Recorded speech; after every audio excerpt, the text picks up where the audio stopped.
Olá pessoal, meu nome é Milene, eu sou estudante de psicologia e esse é mais um vídeo da nossa série Saúde Mental na Adolescência. E hoje o tema é adolescência e luto.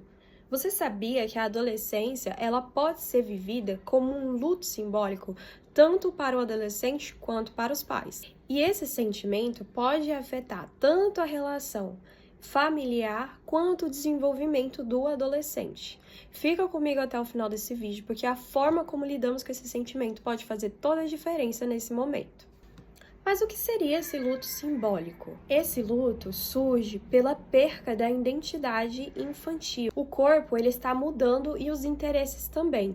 O adolescente não é mais criança, mas ele também não se sente um adulto ainda. Então, o adolescente ele vive nesse espaço de não pertencimento, de busca por uma identidade, por um sentido, pelo seu lugar no mundo. E esse sentimento ele pode causar tristeza, frustração, ele pode causar até raiva. Mas e agora, como que os pais vivenciam esse luto? Para os pais, o luto vem da perda daquela criança que era dependente e compartilhava os mesmos interesses e valores que os pais. De repente, o filho ele não conversa mais como antes, ele não depende mais dos pais como antes, ele muda os seus interesses, o seu estilo, os seus gostos, passa mais tempo com os amigos do que com a família. Essas mudanças causam um estranhamento nos pais, uma quebra de expectativa e de idealizações também. Então, muitas vezes esse luto, ele não é sobre apenas a criança que se foi, mas sobre o adulto, o adolescente, o filho que eu idealizava, que eu sonhava, que eu esperava que o meu filho fosse. Alguns pais, eles podem entrar até num estágio de negação, onde eles tentam ali controlar o adolescente ou até infantilizar ele. É uma maneira de resistir ao fato de que aquela criança que eles conheciam se foi e não volta mais. E quais são as consequências dessa tentativa de controle ou infantilização do adolescente? Quando o luto não é reconhecido, existem duas coisas que podem acontecer com o adolescente e os pais. Ou o vínculo familiar se rompe, ou ele é mantido às custas da identidade desse adolescente. No primeiro caso, os pais podem tentar controlar demais esse adolescente, tirando a autonomia dele, que é muito importante nessa fase. Ou eles jogam tudo nas costas do adolescente, começam a tratar ele como se ele fosse completamente independente nessa fase. Olha, então se vira, já que é assim, então se vira. Isso é criado uma barreira entre o adolescente e os pais, e aí o adolescente ele vai se afastar e o vínculo fica mais frágil ou até se rompe. Mas o oposto também é perigoso.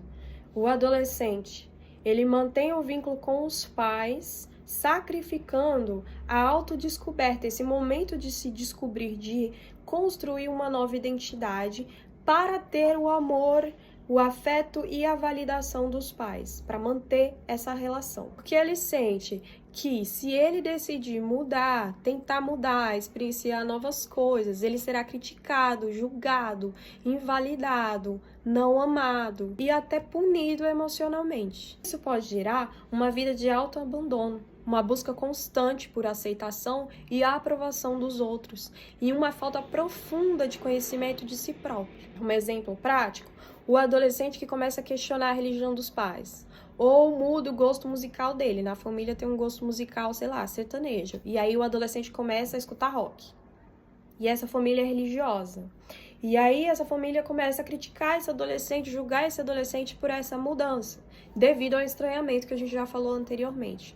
Esse adolescente ele vai começar a esconder essa identidade dele quando estiver com os pais para não ser julgado, para não se sentir criticado. Ele está aprendendo que para ele ser amado e aceito, ele precisa se render aos ideais de outras pessoas. Então, em casa, ele vai ser de um jeito, mas com os amigos dele, ele vai ser de outro jeito.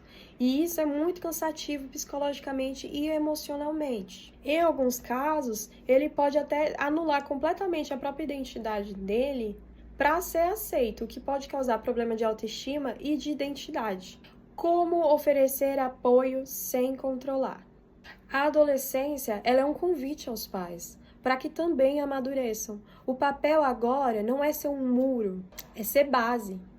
O apoio, então, ele não é sinônimo de controle. A proteção, então, ela não é sinônimo de controle nesse caso. Assim, é como se a sua criança, ela tivesse aprendendo a andar, dando os primeiros passos. O que o adulto faz quando isso acontece? Ele solta a criança e deixa ela ir, mas está ali, atento, para caso ela tropece ou caia, você segure ela, ajude ela a se levantar e continuar dando os passos dela. A criança está dando os primeiros passos, ela caiu, chorou.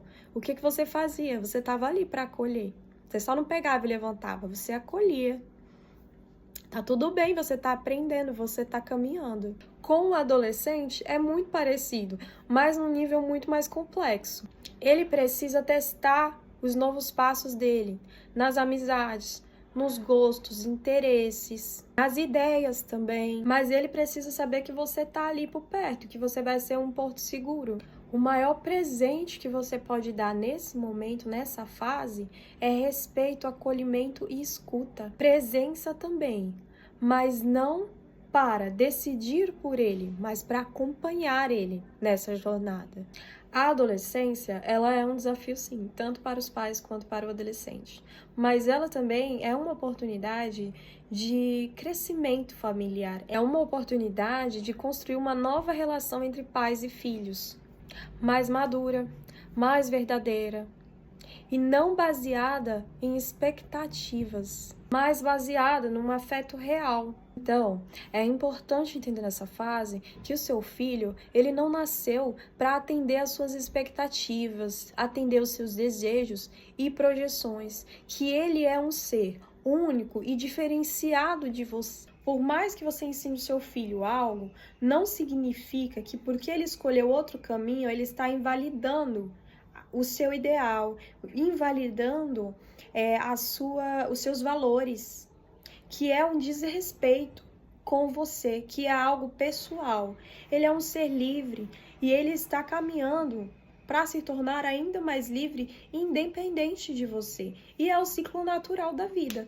Pode ser que ele vá atender algumas expectativas e idealizações que você projetou nele, mas que seja por uma autodescoberta dele, e não porque você forçou isso de alguma forma, porque você impôs isso de alguma forma. Até porque, quando alguém faz alguma coisa, porque eu impus, porque eu mandei, porque eu criei toda uma situação para que aquela pessoa faça aquilo, não porque ela quer, porque ela escolheu, mas porque eu quero, eu não estou criando uma relação genuína. Crescer em família é possível, mesmo que exija aí alguns ajustes.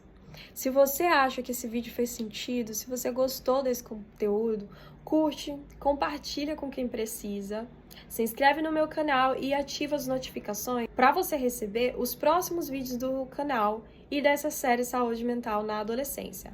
Se você conhece ou está vivendo essa fase, comenta aqui embaixo se faz sentido para você. Conta a sua história aqui, compartilha com a gente o que você achou desse vídeo. Por hoje é só, pessoal. Até o próximo vídeo. Tchau, tchau!